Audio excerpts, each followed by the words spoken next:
Ciao, buondì. Il giro che sto per concludere prende il nome di Anello del Monte Robon. Praticamente ho lasciato l'auto nei pressi di Sellanevea, al parcheggio della funivia.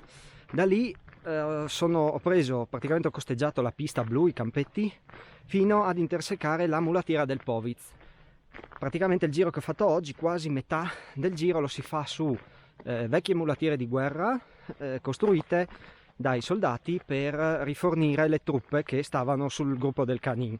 Per cui si segue questa mulattiera, tra l'altro ancora perfettamente conservata, ci sono tutti i muretti a secco, sono ancora tutti a posto e diciamo si sale in quota e si arriva ad un primo bivio dove o si va verso il rifugio Gilberti, altrimenti si può salire a Forca Prevalla, se la Prevalla, altrimenti si va per l'appunto verso il Monte Robon e verso Sella Robon. Una volta superato questo bivio praticamente si cammina quasi in quota o comunque con dei leggeri saliscendi e si è in ambiente prettamente carsico, per cui ci sono tutte quelle forme geologiche legate al carsismo, quindi inghiottitoi, forre, abissi, campi solcati. È davvero un ambiente molto particolare, sembra quasi un ambiente lunare.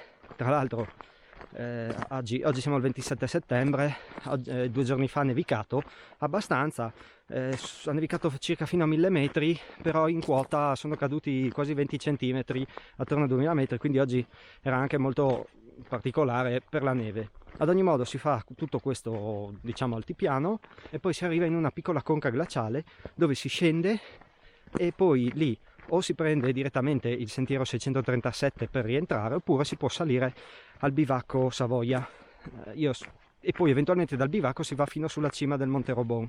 Quando si è nei pressi del bivacco ci sono, oltre a sempre questa mulattiera, ci sono anche trincee, fortificazioni, gallerie, in quanto praticamente lì durante la guerra del 15-18 c'era il fronte tra Regno d'Italia e Impero Austro-Ungarico. Eventualmente dal bivacco Savoia si può salire fino al Monte Robon, dovrebbe esserci una croce. Oggi un po' ero in ritardo coi tempi, poi visto erano un po' nuvoloso, la giornata non era proprio eccezionale, quindi ho deciso di non salire. Non c'è un vero e proprio sentiero, si sale per roccette e si arriva. Poi dal bivacco sono ritornato nella conca glaciale, ho preso per l'appunto il CAI 637 che mi ha riportato diciamo nei pressi di Sellanevea. Adesso ho ancora 10 minuti credo di strada e arriverò dove c'è, diciamo, la casermetta della finanza di Sellanevea e poi da lì 2 minuti e si torna alla stazione di arrivo. L'itinerario è molto interessante dal punto di vista storico, ma è anche molto bello da un punto di vista naturalistico e anche geologico, per l'appunto per tutte le forme del carsismo che si possono vedere soprattutto in alto. Poi è molto interessante anche e soprattutto per la vista che si gode su tutto il Montasio, sull'altopiano, sul Montasio, su tutta la Valle Racolana e anche sullo Jofuart. Oggi c'erano un po' di nuvole, non era limpidissimo, però comunque ogni tanto si aprivano, poi con la neve è stato molto bello.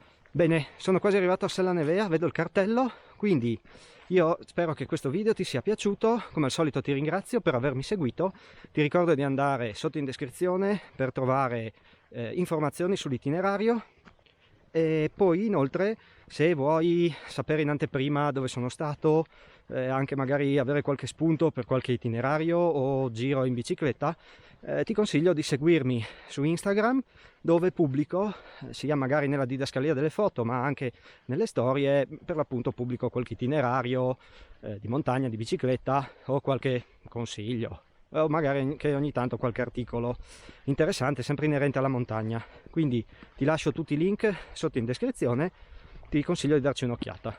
Per cui io ti ringrazio per avermi seguito, ti saluto e ci vediamo nel prossimo video. Ciao, a presto!